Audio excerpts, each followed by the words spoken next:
Hi, my name is Tony, and this is Every Frame a Painting. There are some filmmakers who are so influential that no matter where you look, you see traces of them everywhere. I see this filmmaker's framing in the works of Wes Anderson, his acrobatics and stunts in Jackie Chan,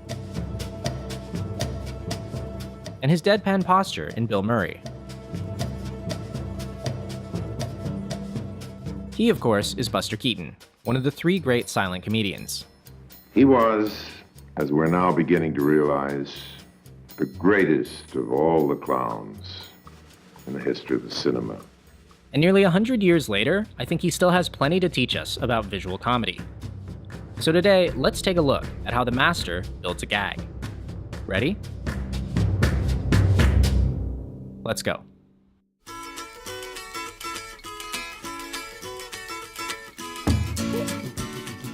The first thing you need to know about visual comedy is that you have to tell your story through action.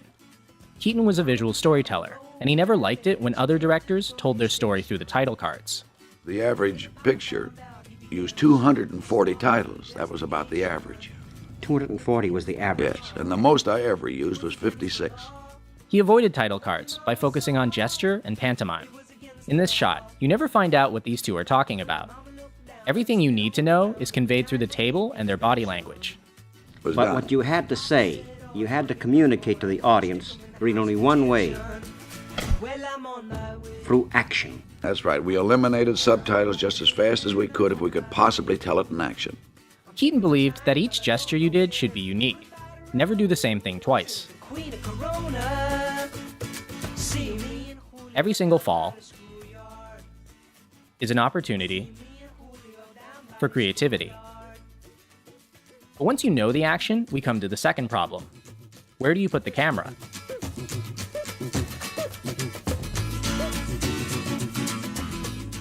Visual gags generally work best from one particular angle.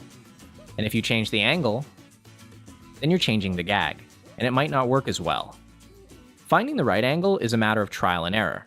So let's take a look at two possible camera placements for the same joke. Here's the first one.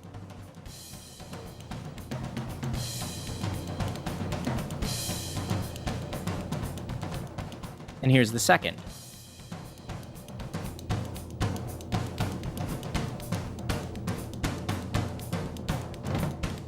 You'll notice in the first angle, the car takes up most of the frame, and we don't get a clear look at Buster until he turns around. But in the second angle, the car's placed in the background, and we always have a clear view of his face. This split second, where he doesn't know what's happening but we do, that's much better from over here. And in the first angle, the framing splits our attention. Our eyes want to look at his face and the sign at the same time. But after reframing the scene, our eyes naturally look at him, then the sign, then back to him. Much better. Now we come to the third question. What are the rules of this particular world?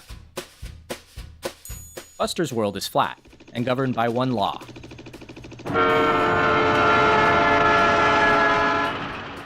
If the camera can't see it, then the characters can't see it either. In Buster's world, the characters are limited by the sides of the frame and by what's visible to us, the audience. And this allows him to do jokes that make sense visually, but not logically. A lot of his gags are about human movement in the flat world. He can go to the right, to the left, up, down, away from the lens, or towards it. Look familiar? She's been murdered, and you think I did it. Hey! Like Wes Anderson, Buster Keaton found humor in geometry. He often placed the camera further back so you could see the shape of a joke. There are circles, triangles, parallel lines, and of course, the shape of the frame itself, the rectangle. I think staging like this is great, because it encourages the audience to look around the frame and see the humor for themselves. In this shot, think about where your eyes are looking. Now where's he? Some of these gags have their roots in vaudeville and are designed to play like magic tricks.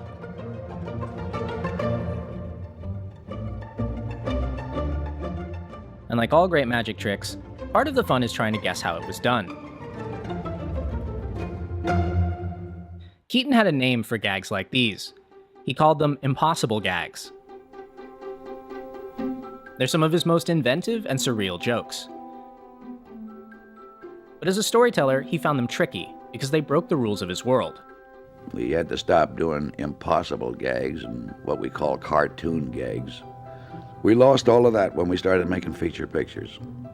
They had to be believable, or your story wouldn't hold up. So instead, he focused on what he called the natural gag, the joke that emerges organically from the character and the situation. Consider what he does with this door.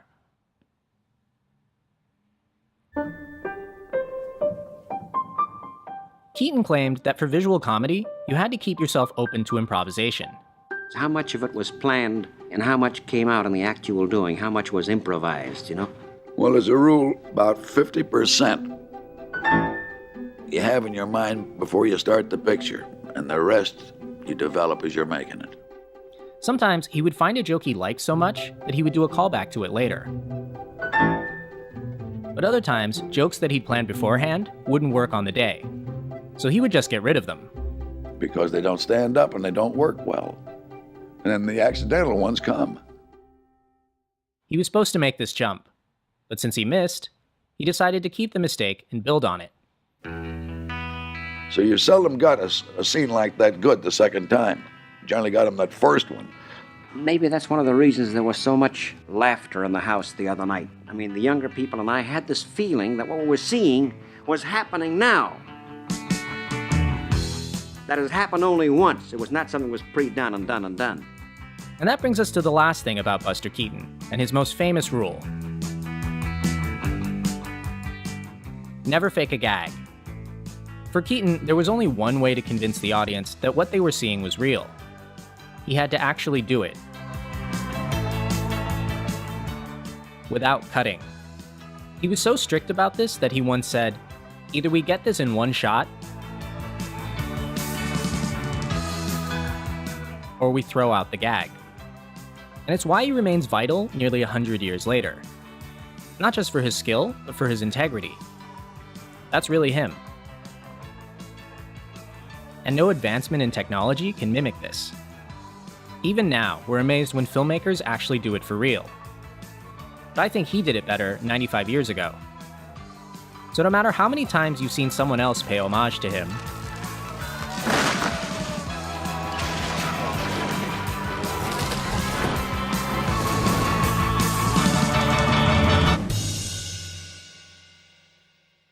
nothing beats the real thing.